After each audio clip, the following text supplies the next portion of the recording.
Ang galing nyo lumapit sa mga tao, ang galing nyo lumapit sa mga botante. Pag magpapanahon na ng eleksyon, puro kayo tulungan nyo kami. Tapos pag nandiyan na kayo sa pwesto, sino tinutulungan ninyo?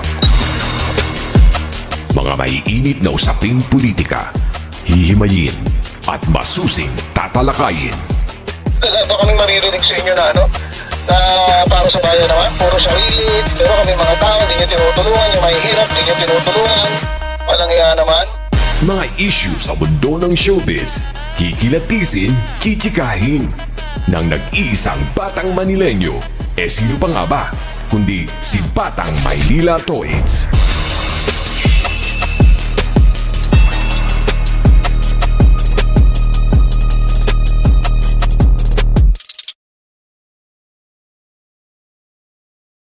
Alright, magandang gabi po sa inyong lahat mga kababayan, Batang Maynila Toits. Update lang tayo mga kababayan, update.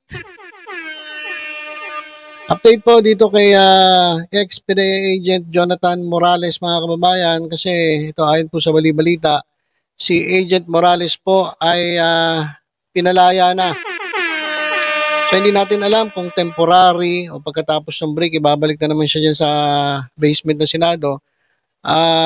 Base dito sa dito sa kwento ni Maharlika at base na rin dito sa post mga kababayan. Ito pakikita ko sa inyo yung post.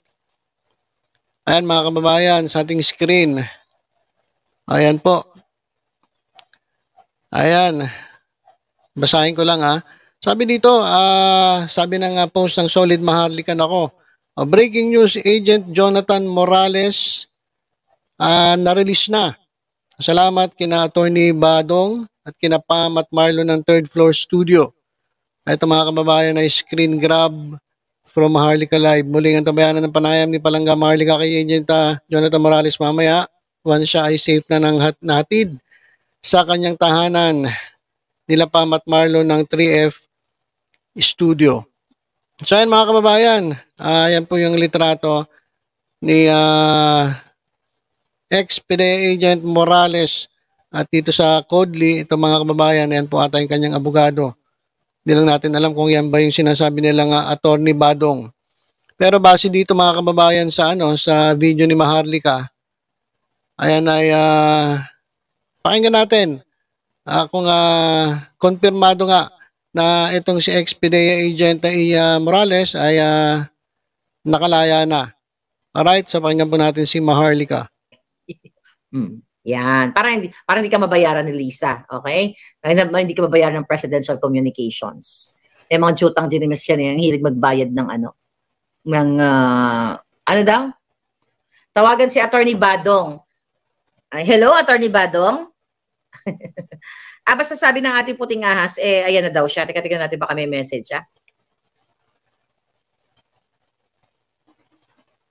Okay. Ito na. Katatanggap lang daw news. Teka lang, Mag-ano tayo, phone patch.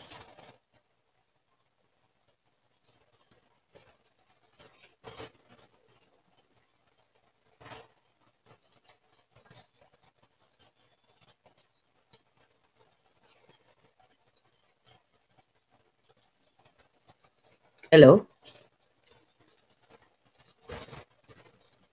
Okay. Tumawag na daw. So, ibig sabihin, sabi ganun, katatanggap lang po namin ng news. Tumawag po kasi ang lawyer at si daddy sa landline.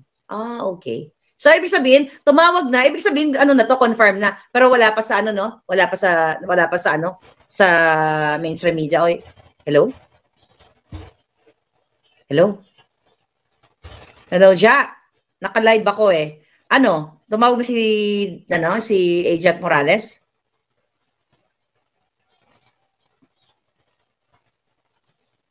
Hindi ka naka-speaker. Hindi ka naka-speaker. Hindi. Wala nga karinig sa'yo, ako lang. Ano daw? Ngayon, lalabas na siya.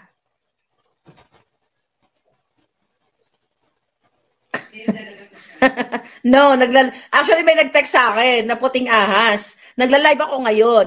Narinig nila yung nga bells ko. But I'm so happy. So coming from you, at least breaking news. 'Di ba? So tumawag na siya, sure na daw. Okay, sige. I'll talk to you later, Palangga. Thank you. Okay, thank you. Bye-bye. Bye. Okay. Ayan, confirm. Tumawag na daw ng bonggang-bongga. So anyway, I'm so happy. And yeah. Unahan naman ng mainstream media. Kasi kayo, wala kayong puting ahas. Ang hilig nyo kasi magpabayad ng payola. Ay, mga mainstream media, nahuli na naman kayo sa balita. Ang hilig nyo kasi magbabayad ng payola. Alam nyo, dapat, kaya ayaw na kayong, wala nang kwentang kayong panoorin. Kasi supposedly, kayo talaga dapat ang tagabantay. Tayo yung nag-check and balance na tinatawag. Kayo ang nag-uulat sa taong bayan. Sayang ang milyon-milyon ninyong mga binabayad sa inyo, sweldo sa inyo, puro kapike-pikean at fake news lang. Ayaw yung binabalita. Kaya wala nang trust ang taong bayan sa inyo. Tingnan mo, andito sila ngayon sa YouTube channel ko. Uy, shoutout nga pala sa mga sosyalerang, mga taga-assumption ko, mga sister. Thank you po for watching me. Maraming salamat. Madam Connie, thank you so much. I heard about, good news sa iyong grupo. Maraming salamat. So dito naman, balik ako sa mainstream media, ha? Okay? Mga palangga, yehey! Palakpakan natin! Ay, pinalaya na. I hope maging lesson ito sa mga senador. You have to do your job. Not to intimidate. Okay? Sana gawin nyo yung tama. Although, nagagalit yung taong bayan, pero sa ngayon, hindi ko muna kayo aawayin. Bukas na lang. Bukas na lang, pwede? Kasi, napagdesisyonan nyo Siyempre, napakasama ako namang tao. Diba? Kung bubodyakin ko kayong lahat. Pahipo muna ng kalbo mo, Senator Bato. Pahipo muna, ha? Ng kalbo mo, ng bonggang-bongga, ipuin muna natin. Anyway. So, but honestly, nakakalungkot. Okay? Nakakalungkot. Kasi, I hope kayong mga, paano ko ba? Itong mga, lahat ng mga senador, tiyan nyo, nagkain-kain pa kayo doon, pinakain kayo ni Lisa, buti hindi yung kipay niya pinakain sa inyo.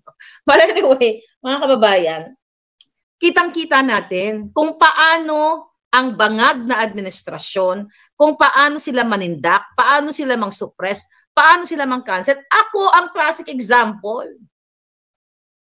2 kaso sponsored ni Lisa. I'll tell you something. Doon sa isang kaso, hindi ko napapangalanan. Alam mo, nakakatawa.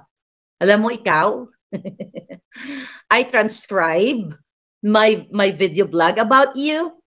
And all of your complaints, all of your reklamo, I concocted. Alright, hinto na natin muna to. Ang layo na ng pinag-uusapan natin. Dito lang pinag-uusapan natin yung paghalaya di umano ni Agent Morales o dyan from the Senate Sergeant at Arms dyan sa kanilang detention cell dyan sa basement ng Senado.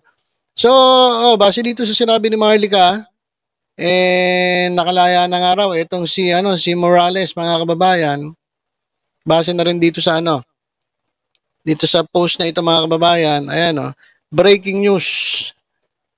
Ayon daw kay Atty. Badong, attorney ata siguro to ni Morales na na-release na at on the way na ata sila sa kanilang tahanan. At pagkatapos noon, ito baka magkaroon ng interview dito kay Maharlika. Itong si dating PDA agent Morales. So yan, mga kababayan. Kaya naman baka ito baka baka temporary.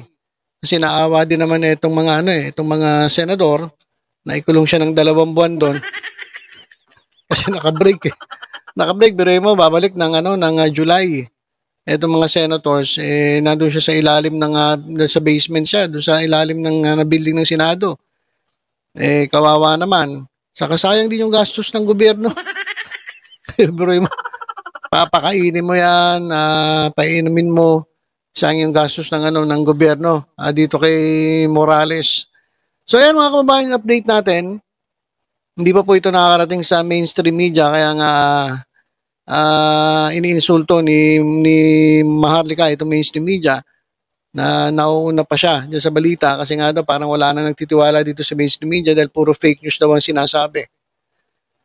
So ito, breaking news tayo, nakalaya na nga. Base mga kababayan dito sa sinabi ni Maharlika at base rin di umano dun sa abogado ni Mr. Morales. So abangan na lang natin yan sa mainstream, babalita naman yan mamaya Okay, so yun lang. Tutok-tutok lang po dito sa Batang Manila Toys. Sa iba pang updates, ingat po tayong lahat. God bless po.